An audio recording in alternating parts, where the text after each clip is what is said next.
Hey everyone, my name's Rob, and today we're going to talk about plants that I'm killing. Okay, so that was a little bit dramatic. More like plants that aren't doing so well in my care, but that's less catchy. So these plants are plants that I, just couldn't help myself with, basically. I knew what I was meant to do and I just didn't do it right, and now they're paying the price. I would like to say that most of these plants probably will survive. I just need to give them some time to kind of adapt, and then they should be off. There is one plant that I'm worried will not make it, and we will talk about that one because I'm really upset about that one.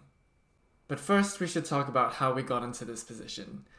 I am the kind of plant parent that will fuss over a plant nonstop, especially if it's a plant that I really like.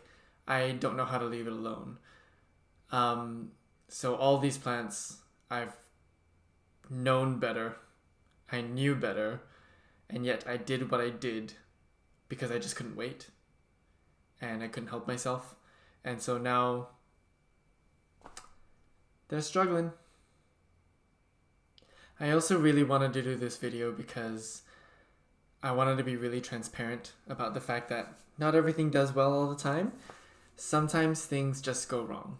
Sometimes you miss a watering, sometimes you water too much, sometimes you've put it in a substrate that it doesn't like, and sometimes you just can't give a plant what they need and you just need to learn to let it go. So every time I kill a plant, or every time a plant doesn't do well with me, I try to take it as a lesson learned and change my habits from there. And most plants, if I've killed them, as I've said before, about 3 times, I won't buy it again.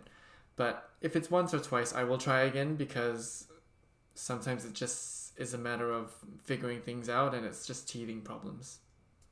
Alright, so enough talking. Let's just get down to the plants. So this is my Gloriosum, my Philodendron Gloriosum. I'm looking at it now and it doesn't look good at all. What can I say? I should have given it more time in its pot before I repotted it into my pond substrate. It just wasn't ready for it. Funnily enough, it's just weird. I put it in pond. I had trouble potting it because of the way that it was propagated. I think it was sitting straight up in the pond in the sphagnum. And what happened is it grew up, which makes it hard to pot because you're not meant to put it beneath the substrate. So you're meant to have it it's a terrestrial crawling plant. So it's meant to creep along the surface kind of like that. And then it'll shoot up growth as it grows along the ground. And I had so much trouble trying to pot it up.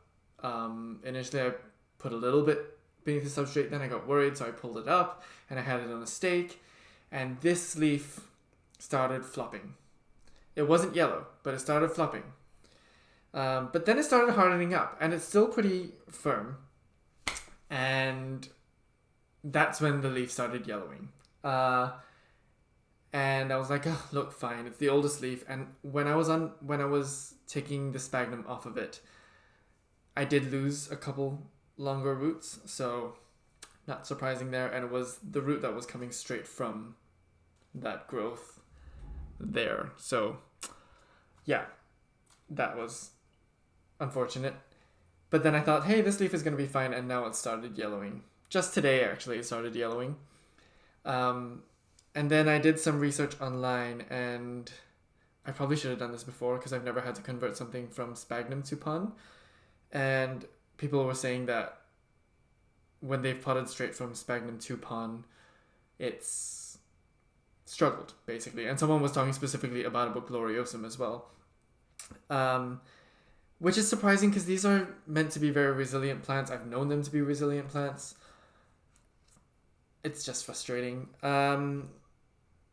So what I've done is I've popped it in water and I'm hoping that some roots grow out so that I can just pop it right straight into pond once the water roots come out, because I know that water roots adapt quite well to pond, so that's good. I can already see a few little buds forming that I think there may be roots coming out there, hopefully. Fingers crossed, pray for me. I was very happy because there was still the new growth coming out. And then, me being me, I touched it and I broke it. So, yeah, it was nice and pointy, and then I ripped it. Fingers crossed it still comes out the way, I just want it to come out so that it can create a leaf and it can photosynthesize and do its thing. Yeah, it's just upsetting. I'm not as good with terrestrial, like crawlers, as I am with climbers. So in terms of the philodendron stuff, I love philodendrons, and I've always been quite natural with them. I think most people are quite natural at them, which is why I've gravitated towards them, because they're very hard to screw up. As I hold this, I'm saying that. But I do find that climbers are easier than crawlers, purely because the potting is easier. Yeah, that's my Philodendron Gloriosum. That's really struggling. It's not doing well. So the next plant is my Philodendron Nangarintency.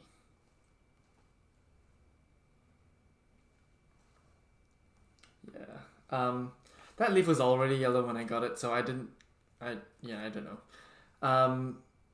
I think it's the same situation as the Gloriosum, where the roots just weren't ready for pon, and I just popped it straight in. And to be honest, they were shipped from Vancouver, so I really should have known better. I should have been, more conservative in my care, I guess. Oh, I don't know. So this petiole is not gonna survive at all. Can you see? Yeah, that's definitely not gonna make it. Can you see it? Oh, I don't know how to twist this. There, okay. It's definitely not gonna survive at all. Which is unfortunate. And then this one is starting to turn brown as well. So, yeah, it just started flopping. I'm really frustrated because it's actually rooted itself really well into the pond. So it's standing up. It's another crawler.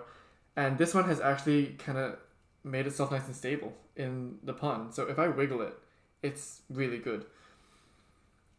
I don't know. I'm hoping it's just adaptation because, it's got a new growth right there. So if you see, that new growth just came out. So I'm hoping that this will make it, and that these leaves will just have to be they'll just have to be a transition phase. I'm getting flashbacks to the Nangarintency that I killed when I was living in Sydney. That one, same situation. I popped it in a self-watering substrate, the MAB there, and it just did not cope. It just wilted. It just went, it just dropped and died. And I took stem cuttings. I couldn't save it. So fingers crossed this one does make it. I don't know. This is my second go with this plant. So, yeah. I really hope I don't fail this time, because I really want to have this in my collection. They're beautiful plants. Yeah. That's unfortunate. This next plant, I actually don't think is technically my fault. And I'll explain why once I've shown it to you. I didn't talk about this plant in my initial video, even though I love it so much. Purely because I didn't really want to... You probably saw it in the video, actually, because it sits right there. But I didn't want to talk about it purely because I'm not great with Antherium, and I didn't want to make a big hullabaloo of it. I actually haven't babied this plant, which is a new one for me. It's purely, I think, just adapting, because I did speak to someone yesterday, about it, and they did say that Antheriums tend to take a little bit more adjusting, so fingers crossed. And that actually is how I've experienced it with most Antheriums that I've had. I've had a Decipiens, I've had a Vitarifolium, and I've had a Clarinervium. And they all took a lot of adjusting to self-watering substrates. So, the Vitarifolium, I think it took 3 months to give me new growth when I put it in that, and the Decipiens as well. But the Decipiens flowered, actually, so that was fun. Anyway, back to the plant that we're actually talking about today. This is my Antherium VGI, which is the King Antherium. And I love this plant. Oh, I'm getting water on myself. I love this plant. It's gorgeous. I really like the leathery leaves. I'm such a big sucker for usually like velvety leaves, but on the anthuriums, something about the leathery leaves just gets me. Like the Vitariifolium and this one and the Decipiens. I just love it. It's great. As you can see, this leaf actually was a little bit yellow when I got it, so you know, it's the oldest leaf I think. No, this one is. This is the second oldest leaf, and then this leaf has started to yellow. This was dark green 2 days ago. But on the positive note, this one is not yellowing, and this is one of the older ones, and this one is a little bit yellow, but it was already a little bit yellow when I got it. So, but the new leaf has managed to unfurl, which is nice. So this was the new leaf that it came with. I will now talk about what had happened when I was potting it. So I took it out of its substrate. It was in like a cocoa coir-ish kind of substrate, which I found strange. And it had this big woody black stem at the bottom. It was kind of like a big, I think it was like from the mother plant, and then it was a growth from that they propagated it from. It was weird because there were no roots coming from that. It was like black and soft, and you could press it and it would just like crumble. I didn't pull it off. It popped off by itself as I was washing the roots. It kind of just fell off, and I think that might have traumatized the plant. So I think that's why we are seeing a little bit of yellowing. But the strange thing is that all the roots were above that black bit, so it makes no sense to me that that would cause it, unless it's just a really finicky plant and it's just, not happy about that. The good thing is, if I'm looking at the roots now, they're healthy. And it's actually grown some new roots towards the pot. So it's all positive. I think it's just adapting. And with any of these plants, especially Antheriums, I keep moss around the bottom just because I want as much roots and humidity around it as possible. So you'll see a lot of these plants like the Gloriosum and the Nangarintency and all that. I'm keeping the roots around them. I'm sorry, not the roots. The sphagnum around it, just because I want to promote some sort of aerial root growth. Fingers crossed this one makes it. Also, I've popped it on a pole because I think it's a climber. I've been told, and I've read that it's a climb. Like people have said it's a climbing plant. So I'm hoping it climbs. That would be pretty cool. I love my climbers. So pray for the king. Long live the king. Let's hope he makes it. So I'm very upset about this plant. It is, as I said in my first video, my dream plant. And I only have myself to blame for this. So after filming the first video, I noticed that it was leaning a lot, which I talked about in terms of this type of plant. And I was like, you know what, I want to put it a little bit deeper. I should have just freaking left it. I can't help myself, can I? And so I popped it out, and I was like, oh, you know what? Let's put it in my pond mix. Yeah, that was the problem. Because I washed the roots, and I don't think it liked it because I think I sent it into shock. And I will put a picture of the plant somewhere around here if I ever figure out how to do it. And it was gorgeous. It had like 5 huge leaves. It was big. It was gorgeous. It commanded the attention in the room. And it shall I just show you?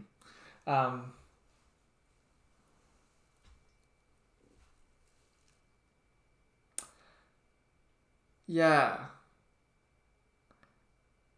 This is my Antherium, my Alocasia regal shield. This leaf was healthy this morning, guys, by the way, and today it just decided to. I don't know what to say about this. So I popped it in my pond mixture, every single leaf drooped except for this leaf. So I was like, oh, okay. So I left it for a few days and the drooping just got worse. So I chopped off all the old leaves and left it as just one. And then because I can't help myself, I took it out of the pot again. And basically the roots were just mush. It wasn't rotten though. I think they were just, it was just shedding because it was adapting to semi-hydro. So I really should have left it. I should have left it. Because I took it out and it lost basically all its roots and it only had, from what I could see, 3 healthy roots left. And I don't think that's enough to sustain a leaf like this. I anticipate tomorrow that the leaf is going to struggle a little bit more. The next stage is that this petiole is going to get real, like, rigid. Not rigid, floppy, but it's also going to get, like, you're going to, if you run your fingers around it, you can feel, like bumps and, like long lines that go all the way down. And that means that the leaf is on its way out, basically. This is my dream plant, guys. I'm so upset. Yeah. I'm laughing because if you don't laugh, you'll cry. So, look, it's. I don't know what to say about this one. Robert, you done screwed up. Yeah, I screwed up with this one. On the bright side, I actually bought another one online. Not as big, so I found one that's 6 inches in a 6-inch pot that I think I'm gonna leave in soil. I've decided there are some plants I'm not gonna touch. There are plants that I as a rule don't touch. Peperomias I don't repot unless absolutely necessary, and apparently now alocasias. And my new kisses discolor up there. So I thought it was cissus, it's kisses apparently. I am not repotting that. That's staying in soil because it's finicky, like this one. I'm so upset about this. I think about it when I'm like at a climbing gym, just doing a boulder, and I'm like halfway through the boulder, like that regal shield. That's how upset I am about this. But at the same time, Wes would always tell me, don't stress over things that you cannot change. So I'm not going to stress about it. I'm just going to look after the new one as well as I can. And in all honesty, this could actually end up surviving and giving me something in a couple months. So I'm just going to keep it anyway. On the bright side, I found 4 corms in the soil. So I've got them potted up in pond, and I'm hoping that they will grow eventually. And because they will be in a semi-hydro setup, I don't have to adapt it, which would be great. Because at the rate that I buy plants, semi-hydro is probably the only way for me to keep them healthy and happy all at once. Because if they were all in soil and I had to water them, I wouldn't have the time. And they'd all die. So I'm just taking this, as I said earlier, as teething problems and me learning. Anytime a plant gives me problems, I treat it as a learning opportunity. So, lesson learned. Do not convert very large established plants into semi-hydro. I think I already knew that. So those were the plants that are currently struggling. I didn't want to end on a negative note though, because I'm a positive person. I try and stay upbeat as much as possible, and I wanted to end on something positive. So there are 2 plants that I wanted to talk about that are doing very well. Well, okay, one's doing really well, one's new and gorgeous. So the first one is, and I've talked about it before, my Alocasia macrorrhiza variegata. Variegated Alocasia macrorrhiza. One Alocasia is dying, one's doing well. I'm glad that this one can size up to about that size as well, because that means at least I have one down. The reason why I wanted to talk about this was because the new leaf and the variegation on it is absolutely insane. Look. Oh. There. Oh. It's gorgeous. I It's gorgeous, but I've moved it away from where it was. So, ooh, I've just spilled water everywhere. So as I was saying, I think I'm gonna move it away from its light source. It was sitting right in an southeast facing window where I got a lot of morning sun. I think it's too much because I don't want there to be too much white on it because then it can't sustain itself. So I'm pulling it back, hoping to get a little bit more green on it. I want like maximum 50-50 variegation. I do not want more than that, purely because I don't want the plant to get to a point where it cannot sustain itself. It needs to photosynthesize and it needs green for that. This is the first time I've been looking after a variegated plant that has unstable variegation, so I'm learning. Again, teething problems, but good teething problems. So fingers crossed, now that I've pulled it back onto the shelf, it will get a little bit more green on it. Fingers crossed. So that's my first good plant for this video.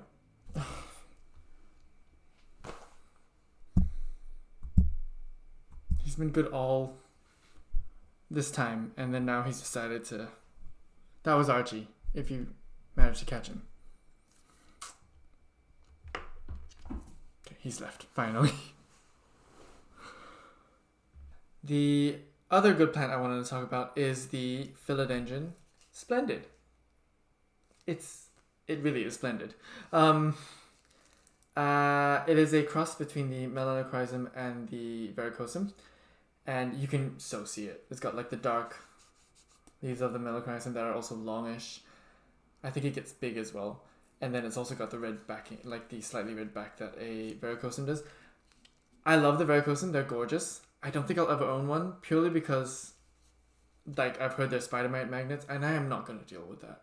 Like I just don't want to. And I've never owned one of these. I thought about it, but I always wanted the Glorious instead, which happens to be a lot more expensive. I got this from someone local who was selling it online for $50. That's amazing. And I never knew how gorgeous these plants were until I saw it in person. The reason why I decided to buy it online was it was so affordable. I was like, okay, I'll go for it.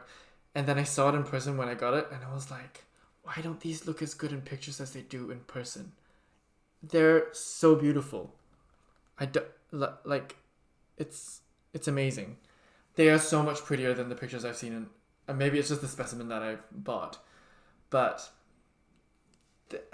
I'm just a little bit obsessed with this thing.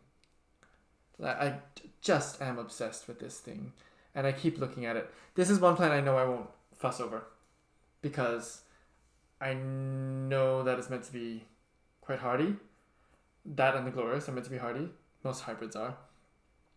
And I won't fuss over it because I know it's not fussy, so I'm not gonna like keep checking on it. So I'm just gonna let this do its thing. It's just beautiful. I've named this Nicola. It's actually after my friend Nikki. Nikki, if you're watching, because when I think of something splendid, I think of you. So those are all the plants I wanted to talk about today. We have 4 really bad ones and 2 really good ones. Well, I mean, out of everything, 4 not doing so well is not too bad, actually. So if you liked this video, like and subscribe, and I'll see you next time. Bye.